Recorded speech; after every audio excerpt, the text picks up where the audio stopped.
Shalom, selamat pagi Bapak Ibu Saudara, bagaimana kabarnya? Semoga kasih dan anugerah Allah senantiasa menaungi kita semua.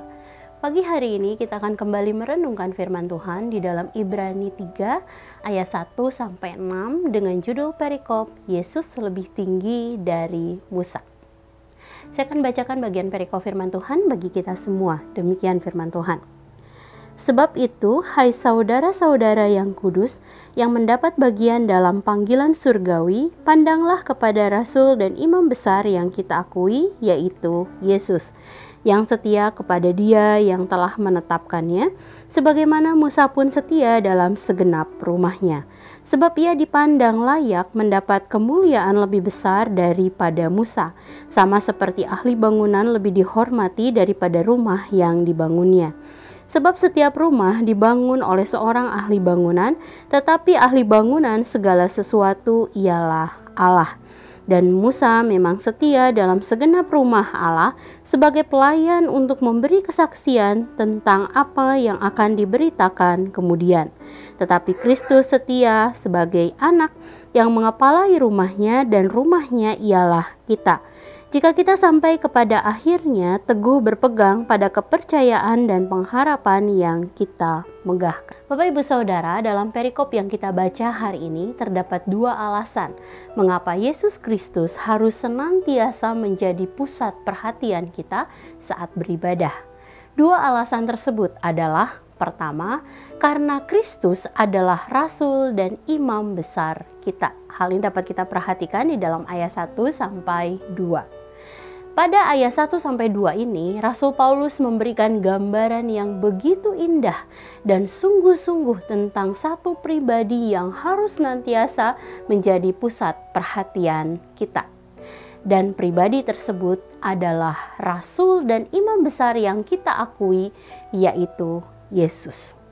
Yesus disebut sebagai imam dan rasul sebab ia telah ditetapkan oleh Bapa untuk menjadi anak domba Allah atau pengantara antara manusia dan Allah. Hal ini menunjukkan bahwa hanya melalui Kristus maka umatnya dapat datang kepada Allah, baik melalui ibadah secara pribadi maupun komunal. Dan oleh sebab itu, Kristus Yesus seharusnya senantiasa menjadi pusat dari seluruh ibadah kita. Sebab hanya melalui Dia, maka persekutuan kita dengan Allah Tritunggal akan dapat terjalin. Lalu alasan yang kedua, mengapa Kristus harus selalu menjadi pusat perhatian dalam ibadah adalah karena keunggulan Yesus Kristus atas Musa. Keunggulan Yesus Kristus atas Musa adalah bahwa ia sebagai kepala jemaatnya, sedangkan Musa merupakan hamba yang melayani jemaatnya. Hal ini dapat kita perhatikan pada ayat yang kelima. Perbedaan peran antara Yesus Kristus dan Musa ini menunjukkan bahwa apabila Musa memperoleh kemuliaan serta kehormatan sebagai hambanya, maka terlebih lagi Kristus yang adalah kepala jemaatnya, ia terlebih layak untuk menerima seluruh kemuliaan, penghormatan, serta puji-pujian dari umatnya. Saudara, dengan mengetahui dua alasan tersebut, yaitu tentang Kristus adalah pengantara antara Allah dan umatnya, serta bahwa ia adalah kepala jemaat, maka marilah setiap kita semakin bersungguh-sungguh dalam perenungan yang kita lakukan setiap hari. Dan pusat perhatian kita dalam waktu-waktu kita berdoa, waktu-waktu kita beribadah, atau merenungkan firman, bukanlah tentang masalah atau pergumulan yang sedang kita hadapi, perasaan-perasaan kita atau pikiran-pikiran kita yang cenderung negatif yang timbul karena masalah yang sedang kita hadapi, atau mungkin hal-hal lainnya yang menjadi pusat perhatian kita di dalam waktu perenungan, di dalam waktu ibadah kita, seharusnya adalah Allah Tritunggal yang senantiasa bersama-sama dengan kita, yang senantiasa mengasihi serta setia kepada kita. Dan dengan demikian, maka kita dapat menjadi tenang. Kita dapat merasakan aman di dalam perlindungannya, bahkan dalam setiap situasi kehidupan yang mungkin tidak terduga yang terjadi dan muncul dalam kehidupan kita. Saudara, mari sejenak kita merenungkan firman yang baru saja kita dengar. Saudara, apakah Kristus Yesus telah menjadi pusat perhatian kita pada waktu kita beribadah kepadanya?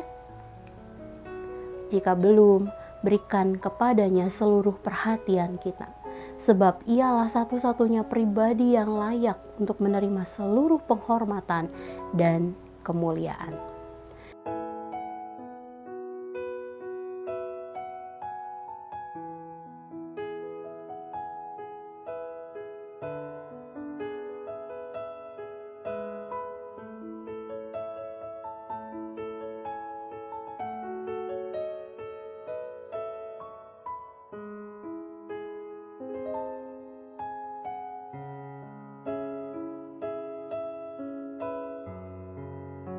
Demikian firman Tuhan hari ini. Mari kita berdoa.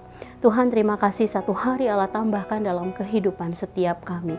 Mari terus bentuk kami Tuhan, jadikan kami memiliki hati, bahkan pikiran kami Tuhan tetap dapat terfokus ketika kami beribadah kepada Engkau Tuhan.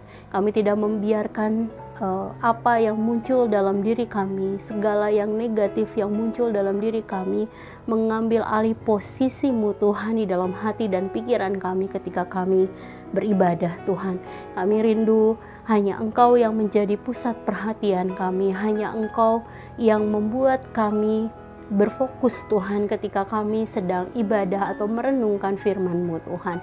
Kami musrahkan Tuhan setiap kami, diri kami pribadi masing-masing ke dalam tangan kasih-Mu. Mari terus bentuk kami Tuhan, sehingga kami menjadi anak-anak-Mu yang setiap hari Tuhan menyenangkan hati-Mu dan juga membawa persembahan yang harum di hadapan-Mu Tuhan, untuk memuliakan Engkau, untuk menghormati Engkau di sepanjang kehidupan kami. Terima kasih Tuhan untuk hari ini Tuhan, dan kami mau serahkan sepanjang hari ini dalam tangan kasih-Mu. Kami percaya Engkau yang menolong kami di dalam segala hal yang kami kerjakan, dan di dalam nama-Mu Tuhan Yesus kami berdoa dan mengucap syukur. Haleluya, amin. Selamat pagi saudara, selamat beraktivitas, Tuhan Yesus memberkati.